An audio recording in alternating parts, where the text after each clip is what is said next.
What's cracking, guys? Omar Isop here, back with another video. In this video today, it's time for a Q&A. Sit yourself down, enjoy yourself. It's gonna be approximately 10 minutes long. You motherfuckers are crazy, okay? Because I asked on Snapchat. And if you're not following me, if you want to waste a lot of time with your life, follow me on Snapchat, Omar Isop. But I got 300 to 400 questions when I asked you to do this Q&A. I want to keep the questions under 60 seconds because if they're great questions, guess what? I'm going to make a video on them and I give you guys a shout out. But the questions, just keep this in mind when you ask them, should be about 2 sentences or less in order to keep it less than 60 seconds. So just keep that in mind. I apologize if I don't get to you because once again, 300 to 400 questions, 10 minutes. I'm only one man with no calves. I do appreciate how many people are willing to ask questions to a man with no calves though. So with that being said, sit down, enjoy yourself. If you like this style of format, this Q&A, make sure to like the damn video. Let's get started. Okay, see, this is what I'm talking about. Maddie, I love you, bro. It's 3 paragraphs, and I'm going to do my best to help you off camera on this question, but, you know, that's going to take me like 10 minutes.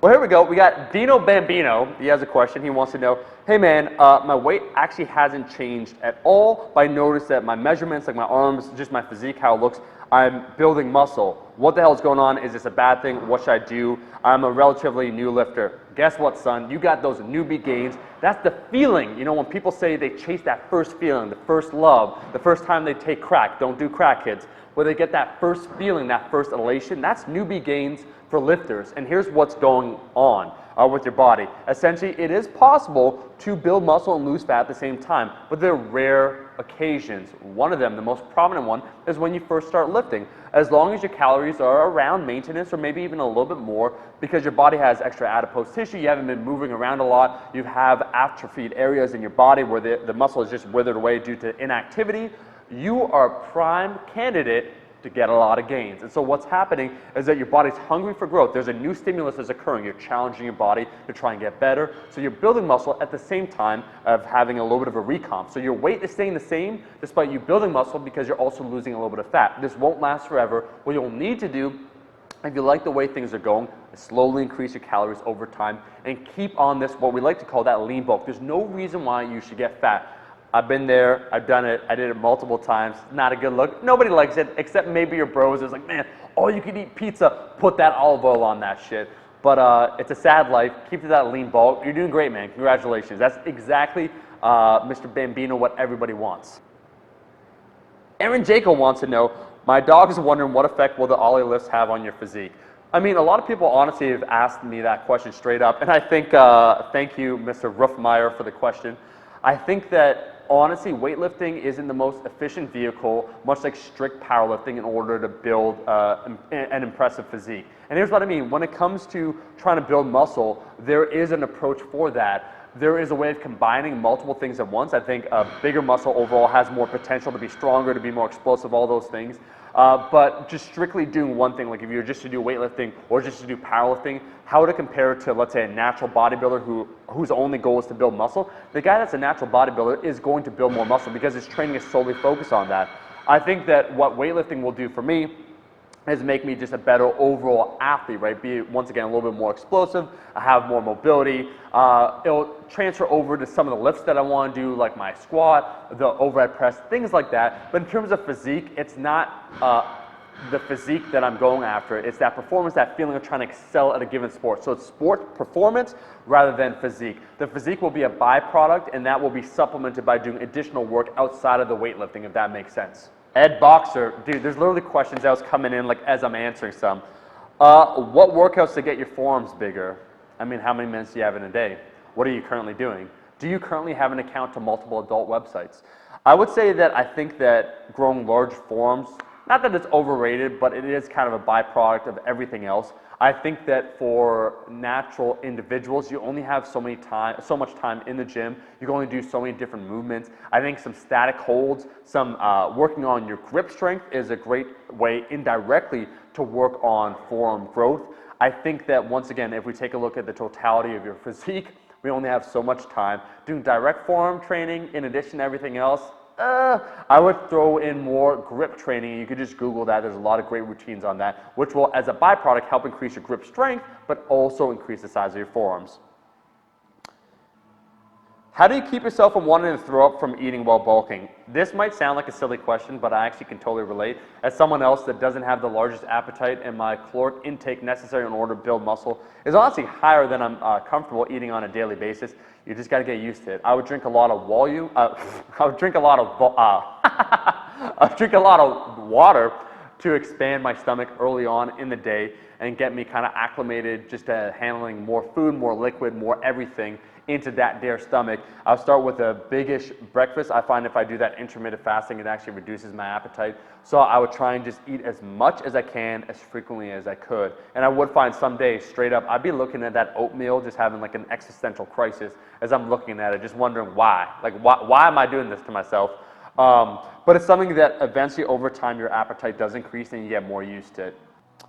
Mark Wise 180 wants to know, what's the actual best pre-workout ever? What would it be, else? Coffee. I think observing actual people, like I see so many guys, what's that? Or good sleep. Very sensible answers, else. I think for most kids, let's say out there, they're chasing that stimulant hype. But I got news for you. If you look at all the top lifters, like weightlifters, whatever, most of them actually, they have none of that external motivation going on. There's like no music in the gym. They're not hyped up on caffeine. They just have that mental focus. And I think it's undervalued amongst casual lifters, the importance of having the proper mindset going into a session. You can artificially increase it by, listening to some music, taking some stimulants, but when you don't have those, when it's time for competition, when you don't have any of those things available to you and you're under the gun, you won't be able to rely upon that inner strength that you develop from just honestly trying to develop that focus, that determination in the gym. So I would say for everyone out there, a little bit of caffeine definitely doesn't hurt you whatsoever, but a good night's sleep and the proper focus in the gym and the proper attitude, we're going there, Mr. Rogers style, is the best damn thing you can do to have a productive workout, straight up. How do you cure hangovers? It's a great question, something near and dear to my heart. I would say the best thing you can do is 1, make sure you eat before. 2, make sure you stay hydrated. 3, this sounds like some hippie bullshit, but I honestly believe it. You need to get some potassium, you need the vitamins and minerals in your body while you're drinking. So shit like drinking a liter of coconut water before you go to bed is a very good idea. It's going to help you, or prevent you, I should say, from getting dehydrated as a result of all that alcohol. So making sure you pump the fluids, you get enough rest, and then the next day afterwards, you once again continue drinking those fluids. Probably the best thing that you can do in order to prevent a major hangover. Speaking from experience, Hamza wants to know, SBD or Ray-Ban knee sleeves? I mean, if you want to get the most pop out of the whole, SBD. Like just straight up. They just assist you a little bit more. And anyone that doesn't say that is a lie. I like how Hamza sent the question and the background he just took is a globe in the background. Like he took a photo of the globe and then put the question on top. Pet Flaska wants to know, is supplementing with citrulline malate and that alone a good idea? Maybe a caffeine pill and I got myself a post-workout. Well, I mean, caffeine you definitely want to take pre-workout. Citrulline malate, once again, because it's a vasodilator, you also would want to take that pre-workout instead of post-workout. I think citrulline malate, I think let's say studies that have been done, the amount of research has only increased with time, showing its efficacy. I think citrulline malate is now one of those supplements, much like creatine, that for people that want to exhaust every single bit or assistance that they can get when it comes to trying to make gains, it's not a bad idea whatsoever. I have that No-Sys Nutrition, Singularity, our pre-workout. We put that in, boom, shout out. You can check that out, but it has all the proper dosing for all those things. What are some mobility drills I can do for my fucked up shoulders before I hit chest and shoulders? Okay, so I think a good catch-all movement that you should definitely be doing, push-ups. I made a video on this. This is something that everybody should be doing on pretty much a daily basis. There's no real negative effects of doing push-ups on a high frequency, but we talked about closed chain versus open chain. We talked about the serratus anterior. Push-ups are a great idea because they give that tiny muscle more love than it honestly needs, and you don't get enough when it comes to the bench press. So that's what I would do. Adrian, what's your take on mini cuts? Yeah, man, do them. If you find yourself, like guess what, you're on that lean bulk and you thought, fuck, you one day wake up, you look down at your gut and you're just like, how did it come to this? Like, how did I get so fat over such a short period of time? You could totally do a mini cut. I've done them before, lose 6 to 8 pounds in about 4 weeks and just resume your lean mass phase. I support them. Okay, Aus Photo, when he's feeling fancy, he wants to know. What's up, bro? Hi. He wants to know, You have to eliminate one of these for the rest of your life. Chicken nuggets, burgers, donuts, French fries. Okay, so right out of the gate, I can tell you that burgers are staying. Okay, burgers are fucking magical. Anyone that disagrees, I don't want to know you. Burgers are amazing. Perfect balance of everything. Donuts, you know, eating a lot of them, kind of, you get that palate fatigue, but I do enjoy the occasional donut from, you know, time to time. Chicken nuggets are kind of like a poor man's fried chicken. You know, they kind of just don't have that flavor. So chicken nuggets are questionable. I could eliminate those. But fries, I'm going to have a confession. Yes, I'm Canadian, but guess what? I don't watch hockey, I don't enjoy Tim Hortons, and I don't like poutine. Yeah, I said it. I said all three of those things. What, you want to fight me? Poutine's got to go. French fries, they're just kind of boring. They're simple and plain. You know, I need some flavor in my life. I need some spices, something going on. I need to have a party in my mouth. You could quote me on that. Omar Aesop, I need to have a party in my mouth. And French fries just don't do it for me, bro. So French fries. I'll eliminate French fries. Khalil wants to know, he said, hey man, serious question. My girlfriend wants to leave me unless I start training calves. I'm committed to you and Team No Calves, but what the hell should I do? Boy, let me tell you something right now. You should sit yourself down. That girl ain't worth your time. If she's going to judge you just for your lack of calves, she's got issues, okay? If she can't see you for you as a whole, judgment-free, accept you for who you are, she don't deserve all of you, Khalil. So I would fire this back. Because you're someone sticking to your principles. You've committed to Team No Calves, and she wants to rob that away from you. How dare she? How dare she? We're always there for you, bro. How long do your workouts last? That's a good question, because straight up right now, I work out way longer than I should because I'm on that new weightlifting program from the Wizard, who will be revealed soon. Weightlifting will be revealed.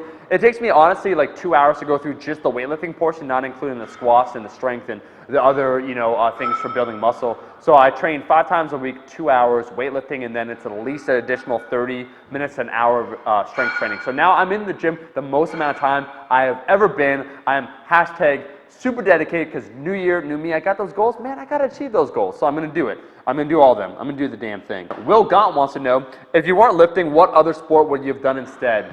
Probably thumb wrestling, maybe knitting. I see an untapped demographic. Actually, my favorite one that I saw straight up online recently, apparently it's a thing. I think sometimes we don't realize this, how powerlifting really and just strength sports in general are still a niche sport.